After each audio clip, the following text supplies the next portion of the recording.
Buenas, chicos. En este vídeo me gustaría hablaros un poco de los verbos ser y estar, ¿de acuerdo? Mucha gente tiene problemas con estos dos verbos, ya que en inglés y en otros idiomas solo es, digamos, un verbo. En el caso del inglés es el verbo to be.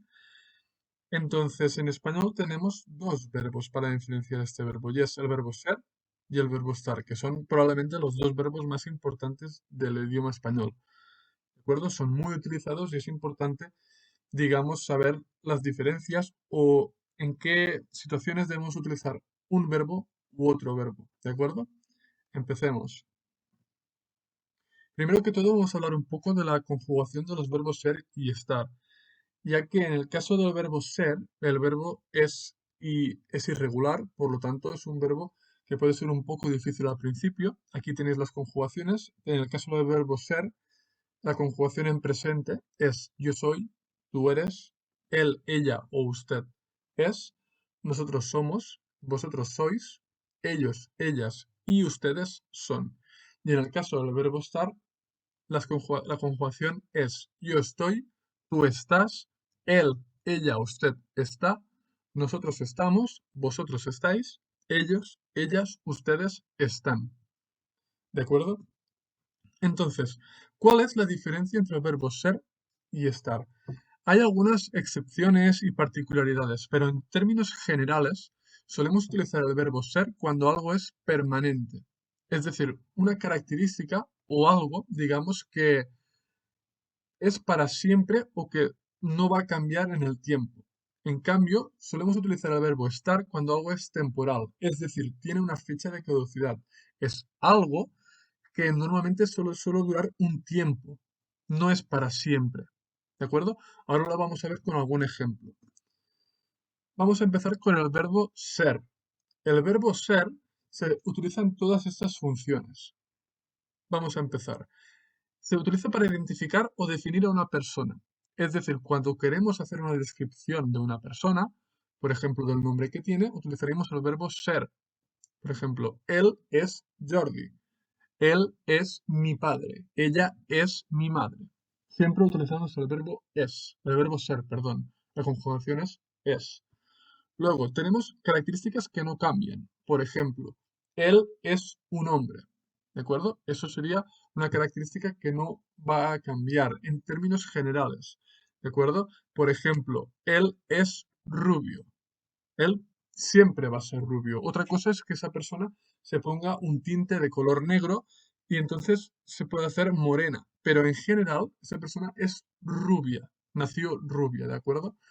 Luego tenemos cualidades propias de cosas o lugares. También de personas. Por ejemplo, es alto, es bajo. Es una cualidad de una persona que mide 1,90 siempre va a ser alta. Sí que obviamente cuando sea mayor probablemente se haga más pequeña, pero en general esa persona siempre va a ser alta. Es alto, ¿de acuerdo? Por ejemplo, o otro tipo de características, por ejemplo, es moreno, es azul, es rubio. Todo eso son cosas que no suelen cambiar.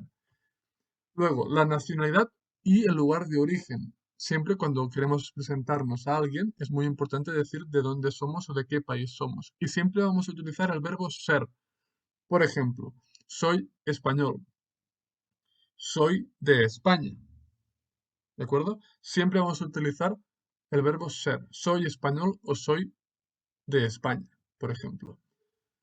Profesión. Si tú, por ejemplo, eres, y en mi caso, soy profesor de español, siempre vamos a utilizar el verbo ser. Soy médico, soy policía, siempre. El material del que está hecho un elemento o un producto. Por ejemplo, este árbol es de madera. Este libro es del material que sea, ¿de acuerdo? Siempre que hablemos de un material, de lo que está hecho algún objeto, vamos a utilizar el verbo ser. También, por ejemplo, en cuanto a la posesión, por ejemplo, este libro es de mi madre. Para decir que este libro es de una persona, tenemos que utilizar el verbo ser. También se suele utilizar este verbo para hablar de la hora y la fecha. Por ejemplo, son las 5 de la tarde. Es 14 de febrero, por ejemplo, en cuanto tanto en días como en horas. También solemos utilizar el verbo ser con periodos de tiempo. Un ejemplo, es de día, es de noche, es mañana, es hoy. ¿Sabes? Cuando queremos hablar de un periodo de tiempo concreto, utilizamos el verbo ser. Y por último, también lo solemos utilizar para ubicar eventos, acontecimientos que suceden, por ejemplo, en un sitio. En este caso, la exposición es en el ayuntamiento. ¿De acuerdo? Para ubicar eventos, utilizaremos el verbo ser. Estas serían las principales funciones de este verbo. Luego tenemos el verbo estar. También se utiliza mucho, ¿vale? También tiene muchas funciones. Por ejemplo, lo utilizamos con estados físicos. En este caso, María está delgada. ¿Por qué decimos María es alta, pero decimos está delgada? Porque una cosa es una característica que viene, que siempre va a estar contigo, en el caso de la altura, siempre vas a ser alto o bajo, siempre. Una persona que es muy alta siempre va a ser más alta que la media. En cambio, el tema de estar delgado o no estar delgado sí que depende un poco de la época o depende, digamos, no es algo permanente. Hay gente que puede estar en su vida delgada y tienen también obesidad. Entonces vamos a utilizar el verbo estar. María está delgada. También con estados de ánimo temporales, como por ejemplo, estoy contento, estoy triste. Cuando nos sucede algo, obviamente vamos a utilizar el verbo estar porque no siempre estás contento y no siempre estás triste. Depende de la situación. Luego también con el estado civil, es decir, si estás soltero, estás casado, vamos a utilizar el verbo estar porque no siempre, por lo mejor no es para toda la vida estar soltero o estar casado. Entonces utilizamos el verbo estar. Luego con el estado temporal de una cosa. Por ejemplo, si se rompe un vidrio, vamos a decir está roto. O por ejemplo, algo que está sucio o algo que está limpio, mojado. Por ejemplo, si hay algo se ha ensuciado, podemos decir está sucio, pero no vamos a decir es sucio, ¿de acuerdo?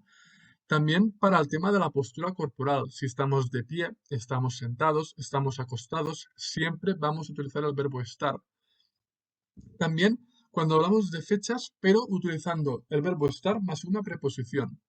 Por ejemplo, estamos a 4 de enero, estamos a 25 de noviembre, etcétera. Luego, para situar en el tiempo algo, vamos a utilizar el verbo estar más una preposición. Por ejemplo, estamos en verano, estamos en invierno, estamos, etcétera. ¿De acuerdo?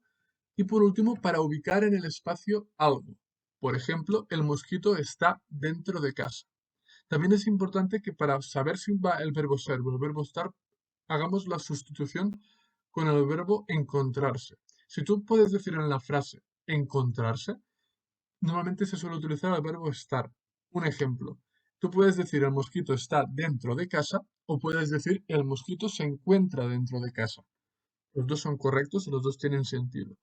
Por eso se suele utilizar también el verbo estar, para ubicar algo en el espacio. ¿De acuerdo?